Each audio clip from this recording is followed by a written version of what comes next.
La verdad es que pocas figuras en la historia resuenan con tanta fuerza como la Virgen María. Hoy vamos a explorar los dos pilares de su enorme influencia, su singularidad desde el punto de vista teológico y su poder milagroso. Y claro, esto nos lleva a una pregunta casi obligada, ¿no? ¿Cómo es posible que una figura histórica mantenga su relevancia en todo el mundo durante más de 2000 milenios? En el centro de esa pregunta se encuentra precisamente la Virgen María. Su importancia, que perdura hasta hoy, se define por dos conceptos clave que vamos a desglosar ahora mismo. Vamos a empezar con lo primero, su singularidad, porque esta idea es básicamente la base de toda su historia. Para entender bien su papel, hay que ver que su singularidad no es una idea vaga. Al contrario, se basa en conceptos teológicos muy específicos, lo que se conoce como dogmas, que la distinguen por completo dentro de la creencia cristiana. La base de por qué es única descansa sobre 3 dogmas, que son fundamentales. El primer dogma es la Inmaculada Concepción. Y ojo, que aquí muchos se confunden. Esto no se refiere al nacimiento de Jesús, sino al de la propia María. Sostiene que, desde el mismísimo instante en que fue concebida, ella fue preservada del pecado original. La idea era prepararla para ser, según la doctrina, un recipiente puro para el Hijo de Dios. Y justo para que no queden dudas, vamos a aclarar esto bien, porque es una confusión muy común. Por un lado, la Inmaculada Concepción, como ya dijimos, se refiere a la concepción de María sin pecado. Y por el otro, el nacimiento virginal, que es algo totalmente distinto.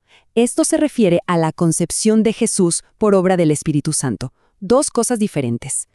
El segundo dogma es la virginidad perpetua.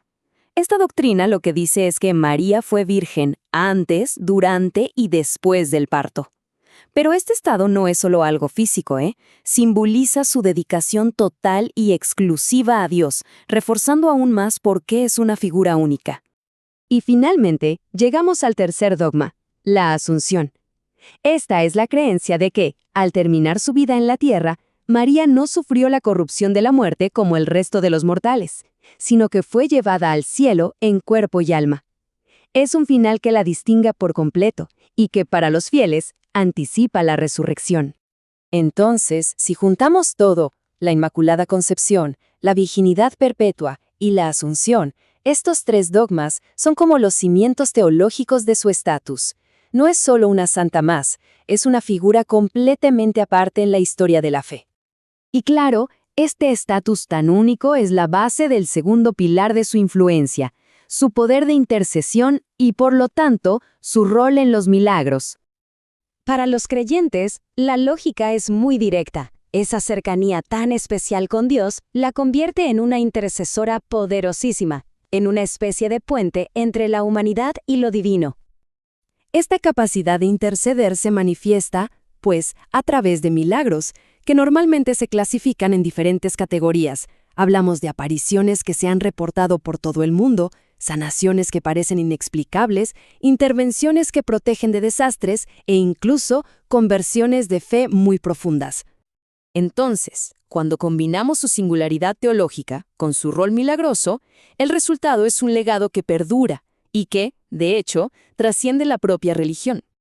El recorrido es bastante claro, ¿no? Todo empieza con una base doctrinal que la hace única.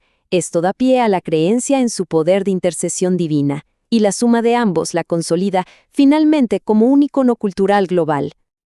En resumen, la historia de María nos muestra cómo un conjunto de creencias muy particulares puede generar una tradición de poder milagroso, dejando una huella imborrable en el arte, la cultura y la historia de naciones enteras. Y esto nos deja con una última pregunta para pensar. Más allá de la fe, ¿qué representa la Virgen María en la cultura global de hoy? La verdad, es una reflexión fascinante sobre cómo las ideas teológicas pueden llegar a moldear tan profundamente la historia de todos.